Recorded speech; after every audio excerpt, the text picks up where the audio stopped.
सरगुजा संभाग के बलरामपुर जिले में पहला ब्लैक फंगस का मामला सामने आया है। ब्लैक फंगस के मरीज की पहचान अंबिकापुर मेडिकल कॉलेज के नेत्र रोग विभाग के डॉक्टर्स ने जांच के बाद की है। राजपुर ब्लॉक के 60 वर्षीय व्यक्ति में ब्लैक फंगस के लक्षण की संभावना के बाद बायोप्सी जांच के लिए लैब भेजा गया। यहां इस बात की पुष्टि हुई कि ये मरीज ब्लैक फंगस का शिकार है। परिजनों के अनुरोध पर डॉक्टर्स ने मरीज को रायपुर स्थित एम्स में रेफर किया है। हमारे यहाँ एक ब्लैक फंगस का जो अभी जो सुनने को मिल रहा है, हमारे यहाँ भी एक केस आया था। हालांकि वो नॉन कोविड थे, ग्राम पर्सन से आए थे। लगभग 60 साल के एक मेल पर्सन थे जिनको अनकंट्रोल्ड डायबिटीज़ था और वो एक स्कार लेके आए थे अपने आँख के सामने और वहाँ पर एक काफ़ी पेन था उसको फिर ENT में भेजे थे। ENT के प्रोफेसर डॉक्टर BR सिंह ने उसको देखा, उसको इंडोस्कोपी किया, उसके बाद उसको बायोप्सी लिया, बायोप्सी को उसको जांच के लिए भेजे, उसमें वो कंफर्म हुआ। महासमुंद में पुलिस ने जुआरियों के खिलाफ एक बड़ी कार्रवाई की है। छापे की कार्रवाई कर 11 जुआरी गिरफ्तार किए गए हैं। 41 लाख से ज्यादा की नकदी बरामद की गई है। 5 लग्जरी वाहन हैं, 12 मोबाइल भी जब्त किए गए हैं। पकड़े गए आरोपियों में कई रसूखदार भी शामिल हैं। एक बीजेपी नेता और एक रेंजर ये भी गिरफ्तार किए गए हैं। तेंदुकोना के एक फार्म हाउस में जुए की फड़ चल रही थी। इसके बाद तेंदुकोना पुलिस और साइबर सेल ने ये जॉइंट ऑपरेशन किया।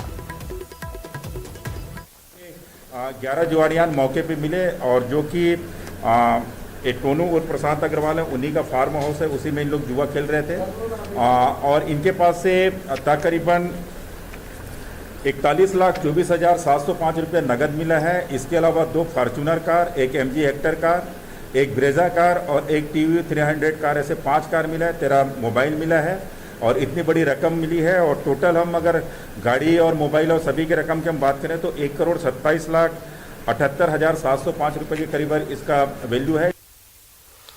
राजनांदगांव के बसंतपुर स्थित शासकीय मेडिकल कॉलेज सह जिला अस्पताल में ऑक्सीजन मास्क वेंटिलेटर की सुविधा लोगों को दी गई, लेकिन मरीजों को यहां टेप लगा हुआ मास्क दिया जा रहा है। वहीं मेडिकल कॉलेज अस्पताल में 5 वेंटिलेटर मशीन अभी चालू है। मरीज का इसमें इलाज किया जा रहा है। मेडिकल कॉलेज अस्पताल के ICU में वेंटिलेटर मास्क नहीं होने से मरीजों को टेप लगा हुआ मास्क दिया जा रहा है। इस मामले में अस्पताल के सहायक अधीक्षक का कहना है कि मास्क में लीकेज की बात उन्हें पता चली है और अब वो संबंधित कंपनी से इस बात की शिकायत करेंगे। हमारे यहाँ जो ऑक्सीजन कंजम्पशन थोड़ा सा ज़्यादा हुआ था उसमें, लेकिन लोड उतना ही आ रहा था और थोड़ी सी लीकेज के बाद भी ऑक्सीजन पूरा हो रहा था। यह है कि वेंटिलेटर है तो हमको दिक्कत आती थी, बार बार उसको देखना पड़ता था और अभी तक कोई पेशेंट की ऑक्सीजन की कमी से डेथ नहीं हुई हमारे यहाँ। वो सब ठीक ठाक ही चला है पूरा जो भी है, लेकिन ऐसा है कि हमको 10 मास्क और ये फ्लो मीटर की सब जरूरत है, जिसके लिए हमने सुपरिटेंडेंट साहब से भी कहा है कि उसको अर्जेंट परचेज करें, नहीं तो कंपनी को लिखे जिन्होंने अभी जो वेंटिलेटर सप्लाई किया तो वो प्रोवाइड करेगा।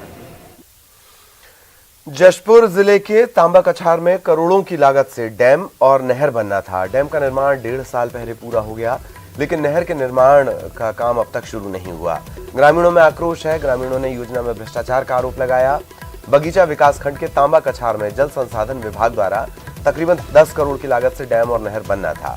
इस योजना के पूरे हो जाने से इलाके के हजारों ग्रामीणों को इसका फायदा मिलेगा, लेकिन ठेकेदार की मनमानी और विभागीय लापरवाही के चलते नहर का काम सालों बीत जाने के बाद भी शुरू नहीं हुआ।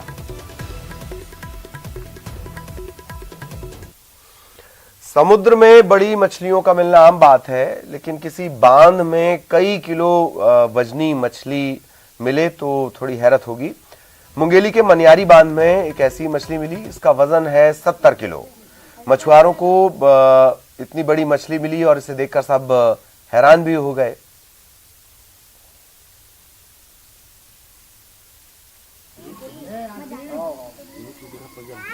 तो मिली पकड़त देरी बस रही दुख गेल हमारे लेकिन ना बाबा।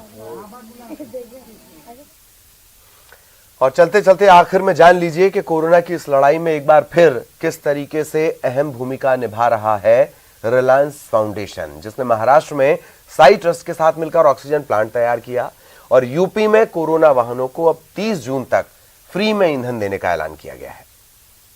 संकट में साथ निभा रहा रिलायंस। साई ट्रस्ट के साथ ऑक्सीजन प्लांट शुरू। यूपी में कोरोना वाहनों को फ्री में ईंधन। देश के साथ रिलायंस फाउंडेशन। बड़ा वो होता है जो वक्त पर काम आए, संकट में साथ निभाए। देश की सबसे बड़ी कंपनी यानी रिलायंस की तरफ से भी वही किया जा रहा है। ये तस्वीरें महाराष्ट्र के अहमदनगर जिले की है और यहाँ क्या हो रहा है अब ये बताने की जरूरत नहीं। साईं बाबा मंदिर में ऑक्सीजन प्लांट लगाया गया है और इस प्लांट से ऑक्सीजन रिफिलिंग का काम भी शुरू हो चुका है ताकि किसी मरीज की सांसें न रुके। मानवता के इस काम में रिलायंस फाउंडेशन ने जमकर मदद की है। रिलायंस फाउंडेशन की तरफ से यहाँ हवा से ऑक्सीजन बनाने के इस पूरे प्लांट की मशीनरी भेंट की गई है। ऑक्सीजन की रिक्वायरमेंट थी, वो रिक्वायरमेंट पूरी करने के लिए रिलायंस फाउंडेशन ने 1,88 लाख रुपए और रमनी की तरफ से 43 लाख रुपए हमारे ये प्रकल्प के लिए दान मिला है।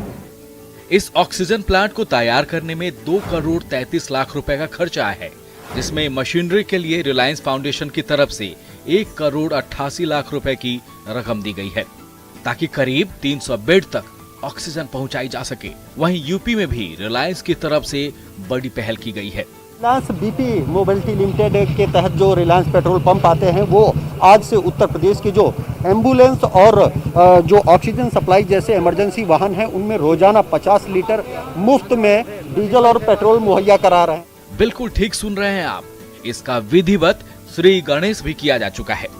देखिए, उत्तर प्रदेश के कानून मंत्री ब्रजेश पाठक ने हरी झंडी दिखाकर इसका शुभारंभ किया और तारीफ भी की है। जैसी जिसकी हैसियत थी उस ढंग से कोरोना मरीजों की मदद की है। हमारे उद्योग जगत के लोग भी खुलकर के सामने आए हैं। अभी देखने रिलायंस का इतना बड़ा योगदान हमारे सामने आया है और सभी लोगों ने जो जिसकी हैसियत थी मदद की, सबका मैं आभार प्रकट करता हूं।